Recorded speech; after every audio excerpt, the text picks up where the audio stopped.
sir. Also, Moses Raj garu and Brother Emmanuel, please come. So, వీళ్ళు ఈ sir గారు కదా ఐఎస్ ప్రగతి ప్రకాష్ సార్ ఉన్నప్పుడు స్కూల్స్ విజిట్కి వెళ్ళారు. So we visits some schools inspecting like that. So ఈరోజు మనం అనుకోకుండా మరి ఆయన కూడా సార్ గారు మనకు ఇన్స్పెక్ట్ కాదు కానీ ఆయన విజిట్ చేయడానికి వచ్చారు. So you will pray for us and you will bless us, okay? So I am giving mic to sir. Sir will speak few words. Thank you, brother, teachers, students. ఎంత పెద్దోళ్ళమైన school అంటే భయం పోలా, premises అంటేనే తెలియని భయము, ఆ గౌరవం నిజంగా గుడ్ షెఫర్డ్. అందుకని గుడ్ షెఫర్డ్ ఎవరు? The lord is my shepherd. నేను గొర్రెలకు మంచి కాపరిని అన్నాడు. ప్రభువే మంచి కాపరి. సరే, మీ అందరికి నేను ఎక్కువ సమయం తీసుకోను, కానీ మరి నిజంగా ప్రపంచంలో గొప్ప గొప్ప వాళ్ళందరూ కూడా వాళ్ళు చిన్నప్పుడు స్టూడెంట్సే. అందుకని స్టూడెంట్ అనే అర్థం తెలిస్తే ఆ స్టూడెంట్ జీవితానికి పూర్తి పరిపూర్ణ వస్తుంది. స్టూడెంట్ అనే మాట ఎన్ని అక్షరాలు ఉన్నాయి చెప్పండి? లెటర్స్ ఎన్ని? How many letters in the word student? STUDENT. 7 ఈ మధ్య ఏమన్నా పెంచారా? అంతే కదా. ఈ 7 పర్ఫెక్ట్ అంటే ఒక స్టూడెంట్లో పర్ఫెక్ట్నెస్ ఉంటే తర్వాత గొప్పవాడు అవుతాడు. ఇప్పుడు ఎస్ అనేది ఫస్ట్ లెటర్ ఏంటి చెప్పండి? ఎస్ అనేది స్టూడెంట్లో ఉండాల్సిన మొట్టమొదటిది సిన్సియారిటీ. ఎలా రావాలి స్కూల్కి? సిన్సియర్గా. ఎలా చదవాలి? సిన్సియర్గా అనాలి మీరు. ఎలా రావాలి? ఎలా చదవాలి? ఎలా స్కూల్ ఎగ్గొట్టాలి? కాబట్టి ఇలాంటి మా ఫ్రెండ్ ఒకడు ఉండేవాడు. వాడు ఎంత సిన్సియర్గా ఉండేవాడు అంటే కాపీ కొట్టడంలో, దేంట్లో. పిల్లలారా అలా ఉండొద్దు. మంచిగా సిన్సియర్గా స్కూల్కి రండి, సిన్సియర్గా చదవండి, సిన్సియర్గా మీ టీచర్స్కి రెస్పెక్ట్ ఇవ్వండి, సిన్సియర్గా పరీక్షలు రాయండి. ఎస్ అయిపోయింది. నెక్స్ట్ ఏంటి? టీ. ఒక స్టూడెంట్లో ఉండాల్సింది టీ అంటే టాలరెన్స్. అంటే అన్నిటినీ భరించాలి. ఇబ్బందులు ఉంటాయి. ఒక సబ్జెక్ట్ ఒకలాగా ఉంటుంది, ఒక సబ్జెక్ట్ ఇంకోలాగా ఉంటుంది. కొంతమందికి లెక్కలు ఇష్టం ఉండదు, కొంతమందికి తెలుగు ఇష్టం ఉండదు, కొంతమందికి ఇంగ్లీష్ ఇష్టం ఉండదు. అయినప్పటికీ ఆ సబ్జెక్ట్స్ అన్నీ ఒకలాగే చూడాలి. మనకు నచ్చిన సబ్జెక్టు ప్రేమించి నచ్చని సబ్జెక్ట్ని రిజెక్ట్ చేయకూడదు. అంతేకాదు ఆ సబ్జెక్టు టీచర్ను కూడా మనం ద్వేషిస్తాం. చాలాసార్లు లెక్కల మాస్టర్ కోసం ప్రార్థన చేసేవాళ్ళం, ఆయనకి యాక్సిడెంట్ అయి చచ్చిపోవాలని. ఎందుకంటే మాకు లెక్కలంటే మీరు అలా చేయమాకండి, తెలియక మేము అలా చేసేవాళ్ళం. మాకేదైనా హోంవర్క్ ఇస్తే ఆ రోజు ఉపవాస ప్రార్థనే. కాబట్టి టాలరెన్స్ ఉండాలి. అన్ని సబ్జెక్టులు చదవాలి. అందరు టీచర్స్ని చక్కగా మీరు గౌరవించాలి. ఇది టీ అనే లెటర్. తర్వాత యు అంటే మీరు అందరు చెప్పేస్తారు. ఏంటి యు అంటే? Very good good girls. నిజం, అందరు చెప్తారు. యూనిటీ ఉండాలి. అందరిలో ఏముండాలి? సమానత్వం ఉండాలి. ఒకళ్ళు ఎక్కువ ఒకళ్ళు తక్కువ అని ఎప్పుడు ఉండొద్దు. యూనిటీగా ఉండాలి. STU. తర్వాత డి అనేది బాయ్స్ చెప్తారు. What is D stands for in that word student? Wonderful. అసలు నిజంగా నేను చాక్లెట్లు తేలేదు కానీ నిజంగా చాలా అయిపోయాయి ఇక్కడ తెచ్చుంటే. Very good. డిసిప్లిన్ స్టూడెంట్లో ఉండాల్సింది ఏంటి? అందుకని ఈ డి అనేది మధ్యలో ఉంటుంది. స్టూడెంట్ అనే ఓటుకి సెంటర్లో ఉంటుంది. నీ జీవితంలో కూడా ఆ సెంటర్లో ఏముండాలి? డిసిప్లిన్ ఉండాలి. ఇది చాలా ప్రాముఖ్యం. ఇప్పుడు నెక్స్ట్ లెటర్ ఏంటి? ఈ అనేది చాలా ప్రాముఖ్యం. ఈ అంటే ఏంటంటే ఎఫిషియన్సీ. ఈ ఎఫిషియన్సీ ఇంకా రకరకాలుగా చాలా చెప్పొచ్చు. ఎంతూజియాజం అంటే నేర్చుకోవాలనే ఒక తపన, ఆశ, కోరిక ఉంటే ఏ పుస్తకాలకు భయపడతామో ఆ పుస్తకాలు మనల్ని చూసి భయపడతాయి. నిజంగా రవికుమార్ అన్న, అశోక్ అన్న నాకు చాలా ఇష్టమైన వాళ్ళు. నేనే కావాలని వచ్చాను చెప్పకుండా చెప్పాలంటే. కానీ ఇన్ని సెకండ్స్లో ఇలాంటి మీటింగ్ రియల్లీ ఐఎమ్ అమేజింగ్, చాలా సంతోషం.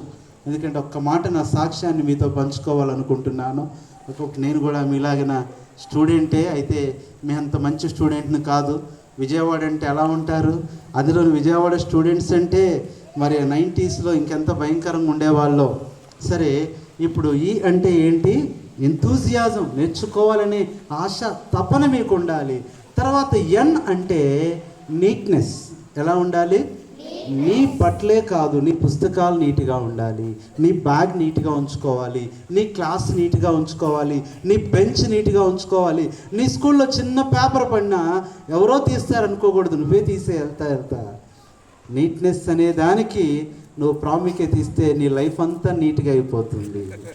STUDEN అయిపోయింది. టీ అనేది ఇప్పుడు చెప్పనా, ఈసారి వచ్చినప్పుడు చెప్పనా? చెప్పండి, ఇప్పుడే చెప్పనా? టీ అనేది ప్రాముఖ్యమైనది ఏంటంటే ఒక స్టూడెంట్లో ఉండాల్సింది time sense, and other words punctuality. టైంకి రావాలి, అన్నిటి టైంకే లెగవాలి, టైంకి చదువుకోవాలి, టైంకి భోజనం చేయాలి, టైంకి టీవీ చూడాలా? చెప్పండి, అన్నీ ఎలా ఉండాలి? టైం అన్నా కరెక్ట్గా చెప్పారు సార్. టైంకి సెల్ ఫోన్ చూడాలా? స్టూడెంట్ అంటే ఇప్పుడు చెప్పండి, STUDE అంటే ఈసారి ఎప్పుడన్నా నేను వస్తా, దీనికి మీరు అర్థం చెప్పిన వాళ్ళందరికీ ప్రైజులు తీసుకొస్తా. S stands for sincerity, T tolerance, U unity, D discipline, E efficiency are enthusiasm, తర్వాత D N నీట్నెస్, T అంటే టైం సెన్స్. ఇవన్నీ ఉండాలి. సరే, నేను ఒక్క మాట చెప్తాను మీకు. నేను కూడా స్కూల్లో ఇలా చదువుతూ నేను ఎందుకు ఇవన్నీ నేను చెప్తున్నానంటే, నేను చదువుకునేటప్పుడు 7 నాకు లేవు. నాకు అసలు సిన్సియారిటీ లేదు. సిన్సియారిటీ ఎందులో ఉండేదంటే స్కూల్ మానేయటంలో ఉండేదన్నమాట. అస్సలు స్కూల్కి సరిగ్గా వచ్చేవాడిని కాదు. అట్లా చేసి నా లైఫ్ ఎలా అయిపోయిందంటే 10th క్లాస్ వరకు బాగానే అన్ని హాజరుతో పాస్ అయిపోయి అటెండెన్స్తో. ఇప్పుడు 10th క్లాస్కి రాగానే పబ్లిక్ ఎగ్జామ్స్ రాశాను, ఫస్ట్ క్లాస్లో ఫెయిల్ అయ్యాను. ఏమైపోయాను? ఫెయిల్ అయిపోయాను. ఇప్పుడు ఉంటుంది మన లైఫ్ ఎలా ఉంటుందంటే అన్నీ అవమానాలే. ఇంట్లో కూడా గౌరవించట్లా, మా అన్నయ్య పట్టించుకోవట్లా, మా అక్క పట్టించుకోవట్లా, మా అమ్మ మా నాన్న అంతకు ముందులాగా పట్టించుకోవట్లా. ఇంటికి బంధువులు వచ్చినా ఒక రకంగా దోషిలాగా దొంగలాగా చూస్తున్నారు. ఏదన్నా ఫంక్షన్స్కి వెళ్ళినా నువ్వు 10th ఫెయిల్ అయ్యావంటే ఏంటి టచ్ చేసుకొని వచ్చావు అన్నాడు ఒక ఆయనకి ఎందుకో. నిజమే, నేను 10th ఫెయిల్ పాస్ అయితే నాకు ఇవన్నీ కానీ ఎందుకో అనుకున్నా. ఇక ఎందుకు అని చెప్పి నేను ఏం చేశానంటే, ఇక అలా ఒకసారి కాదు, 2 సార్లు కాదు, 9 సార్లు ఫెయిల్ అయ్యా. ఎవరన్నా అడిగితే ఏం చదువుతున్నావు బాబు అంటే SSC ఫైనల్ ఇయర్ అనేవాడిని.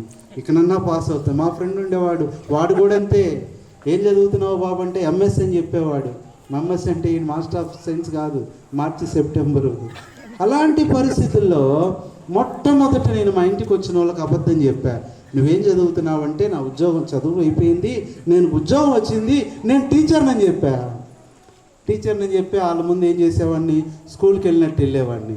చెప్పానుగా నాకు సిన్సియారిటీ ఏంటంటే అంటే స్కూల్లో చాక్ పీసులు దొంగతనం చేశా, డస్టర్, మీరు అలా చేయమాకండి, డస్టర్లో దొంగతనం చేశా.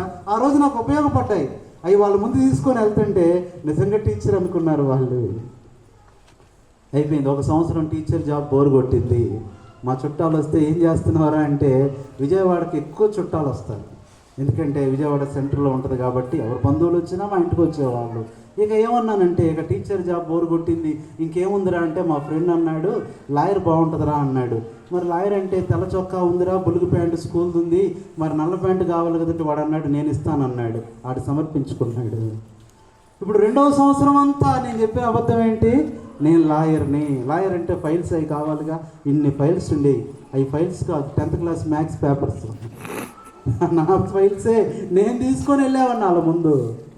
అలాంటి వేషధారిగా జీవించే కారణం స్కూల్ లైఫ్ అంతా వేస్ట్ చేశాను. టీచర్స్ మాట వినలేదు, అమ్మా నాన్న మాట వినలేదు, అబద్ధంలో బ్రతుకుతూ జీవిస్తున్న నేను చనిపోవాలనుకున్నా. సండే స్కూల్ టీచర్ గారు చెప్పారు, సరే అట్లా చనిపోతే నరకానికి వెళ్తారా అంటే, ఈ నరకమే బెస్ట్ అనుకున్నాను. ఇక టీచర్ అయిపోయింది, లాయర్ అయిపోయింది, ఇంకేం బాగుంటుందిరా అంటే అప్పట్లోనే ఆ సంవత్సరమే 99 అనుకుంటా మా అన్నయ్యకి చంద్రబాబు గారు పోలీస్ డిపార్ట్మెంట్లో ఉద్యోగం ఇచ్చి హైదరాబాద్ పిలిచారు ఆయన్ని. ఒక యూనిఫామ్ అక్కడ వదిలేసి వెళ్ళిపోయాడు మా అన్నయ్య. అది సరిపోకపోయినా నేను ఆ యూనిఫామ్ వేసుకొని అందరికీ ఏం చెప్తున్నాను, పోలీస్. కానీ చూస్తే అద్దంలో అచ్చం దొంగలాగే ఉన్నా నిజంగా. కానీ యూనిఫామ్ని బట్టి ఏమన్నారు అందరూ, ఓ పోలీస్ ఏమో. ఇది 3వ అబద్ధం. 4వ అబద్ధం. నేను చెప్పిన చివరి అబద్ధం ఏంటంటే డాక్టర్ని అని చెప్పాను. నా జీవితం మోసంలో ఉంటూ ఒక భయం ఎప్పుడైనా ఇది తెలిసిపోద్ది అందరికీ. ఇప్పటికంటే ఎక్కువ అవమానం కలిగిద్ది. మరి నా జీవితాన్ని సరిచేసేది ఎవరు? There is a shepherd who is none other than good shepherd. Is nothing but Jesus Christ. ఆయన నేను హృదయంలో చేర్చుకున్నాను. నా జీవితంలో ఎన్ని అబద్ధాలు చెప్పాను చెప్పండి. మొట్టమొదటి అబద్ధం మీరు చెప్పండి. ఒక అబద్ధాలు భలే గుర్తున్నాయి. 2వ అబద్ధం మీరు చెప్పండి. లాయర్. 3వ అబద్ధం చెప్పండి. 4వ అబద్ధం చెప్పండి. అబద్ధాలు ఇంత ధైర్యంగా బాగా గుర్తుంచుకొని చెప్తున్నారు. ఈ అబద్ధాలు 4 నిజమైపోయినాయి. సాక్ష్యం ఇగో ఈయన కూడా ఉన్నాడు, అక్కడ కూడా ఉన్నాడు. ఆ తర్వాత దేవుడు నాకు చదువులో సహాయం చేసి ఎన్ని చదువులనేవి నేను చెప్పను కానీ టైం లేదు. ప్రియులారా, పిల్లలారా, దేవుడు నాకు ఇచ్చిన మొట్టమొదటి ఉద్యోగం స్కూల్ టీచర్. ఇంగ్లీష్ టీచర్ ఎవరు ఉన్నారా ఇక్కడ? ఇంగ్లీష్ టీచర్ అనమాట. నేను కూడా ఇంగ్లీష్ టీచర్. మ్యాథ్స్ టీచర్ని అవుదాం అనుకున్నా కానీ ఇంకెందుకు ఎంతమందిని భయపెట్టాలి, నేను భయపడింది చాలనుకున్నాను. మ్యాథ్స్ టీచర్స్ ఉన్నారుగా, చాలా థ్యాంక్స్ అండి. Thank you sir, thank you.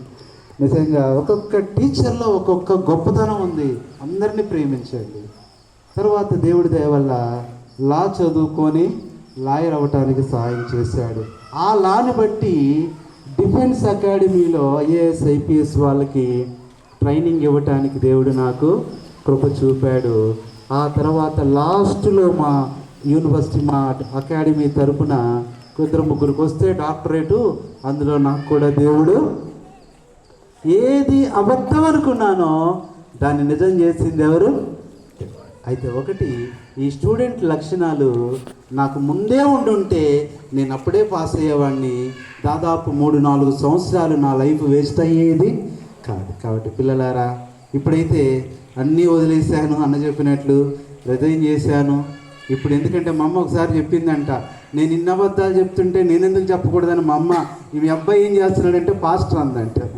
కాబట్టి ఇప్పుడు ఏమయ్యాను చెప్పండి, మరి ఒక దేవుని సేవకుడిగా విజయవాడలో పనిచేస్తున్నాను. కాబట్టి మీ అందరూ కూడా ఒకటే నా ఆశ, గొప్పవాళ్ళు అవ్వాలి, ఉన్నత స్థితిలో ఉండాలి. మీ ద్వారా మీ టీచర్స్కి మంచి సంతోషం రావాలి, మీ అమ్మా నాన్నకి మంచి పేరు రావాలి, ప్రభువుకు మహిమ. Thank you. మీరు కూడా అలా దీవించబడినట్లుగా ఒక చిన్న మాట మీ కొరకై నేను ప్రార్థన చేస్తాను.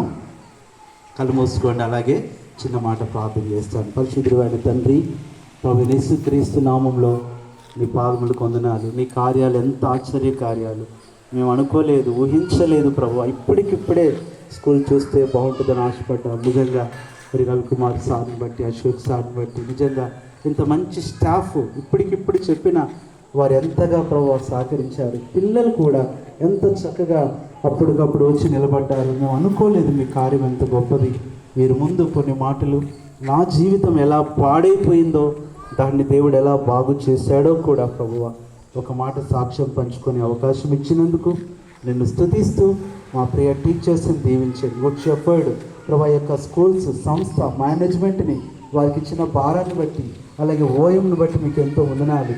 అలాగే పిల్లలందరినీ మీరు దీవించి మీ జ్ఞానంతో ఆత్మతో నింపండి. వారికి ఏ సబ్జెక్ట్లో వెనకబడుతున్నారో అందులోనే ప్రభువా వారు పర్ఫెక్ట్ అవ్వలాగున మీరే ఆశీర్వదించమని కృతజ్ఞతలు చెల్లిస్తూ మా ప్రభువు అయిన యేసుక్రీస్తు నామంలో ప్రార్థిస్తున్నాము తండ్రి, ఆమేన్. మన పరమ తండ్రి అయిన దేవుని ప్రేమ, ప్రభు యేసుక్రీస్తు కృప, పరిశుద్ధాత్మని సహవాసం మనందరికీ సదాకాలం తోడైండి నడిపించునుగాక. ఆమేన్. Thank you sir. Thank you. Let us put our hands together and give thanks to sir. Sorry is so simple but so powerful. Understand?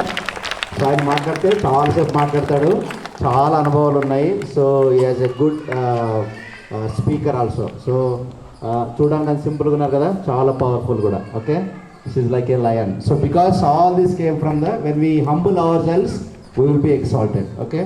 So మనం తగ్గించుకుంటే we will be in a good position, right? So be faithful to God, faithful to your parents, and be a good children. And once again remind yourself that student. Can you say that? Yes? Sincerity, tolerance, unity, discipline, neatness, enthusiasm, neatness, time sense. So kindly follow. 7 shows that completeness, perfectness, right? So we all should be perfect. Understand? Thank you so much, children. Thank you, teachers, for your cooperation. And thank you. Have a good evening. Thank you, sir.